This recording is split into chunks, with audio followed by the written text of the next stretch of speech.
Podcast Insan Tama.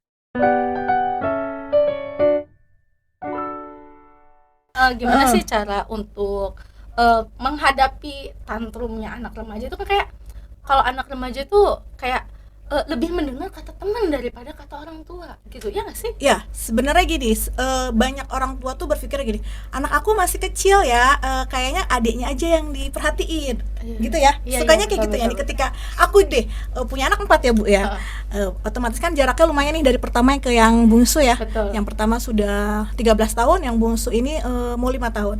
Pasti kan mikirnya gini, udah aku mau perhatiin anakku yang kecil ya, yang besar kan sudah besar. Udah dewasa gitu Ya, ya. nah itu tolong ibu-ibu di luar sana jangan pakai bahasa itu ya. Anakku sudah besar, sudah tidak bisa perhatiin, enggak.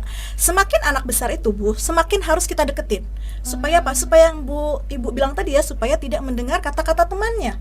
Betul. Iya, supaya tidak mendengar kata-kata temannya. Kenapa dia lebih mendengar kata temannya daripada kata orang tuanya? Karena orang tuanya sendiri kayak nggak peduli. Tetap mereka harus didampingi. Mereka sebagai anak masih merasa aku masih butuh itu, aku masih butuh perhatian itu. Jadi ketika anak datang kucuk, Bu, PR-nya ini kan sudah besar, ayo kerjain sendiri. Aku lagi ngurusin adiknya. Nggak kayak gitu. Nah, ketika ada anaknya sudah dapat penolakan dari ibunya, otomatis kan, kok aku kayak nggak punya tempat, Iya. kayak nggak punya tempat untuk bercerita. Apalagi kalau anak sekarang bilangnya nggak punya tempat untuk pulang. Kalau mereka merasa seperti itu, gimana lagi mereka untuk percaya sama orang tuanya? Even cuma cerita yang kayak remeh Gitu tamah ya, di excitedkan saja gitu loh. Bun, tadi di sekolah aku nilaiku bagus, bagus, pintar amat, coba kayak gimana, kayak gitu. Jadi ketika dia ada penerimaan sama orang tuanya, meskipun cerita-cerita yang receh lah gitu, cerita-cerita yang kayaknya aduh nggak penting banget gitu ya buat kita didengar gitu, tapi ayo kita excited dulu ke anak-anak. Supaya apa? Supaya ketika anak meminta saran kita, dia dengar. Baik, kalau anak laki-laki itu sebenarnya harus lebih diperhatikan loh Bu. Kalau ketika kita punya remaja laki-laki ya, harus lebih diperhatikan daripada remaja perempuan. Kenapa bisa seperti itu?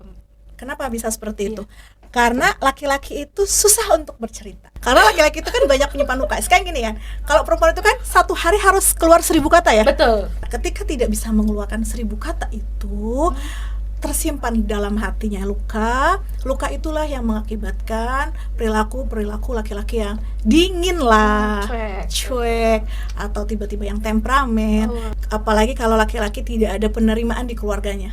Ayo ibu-ibu yang punya anak laki-laki, coba suruh anak laki-lakinya bercerita. Kalau pulang sekolah itu, tadi main apa? Ingat ya, bukan belajar apa, main apa. Ya, ketika kita sudah membiasakan anak laki-laki untuk bercerita, yaitu nanti kembalinya akan ke orang tuanya.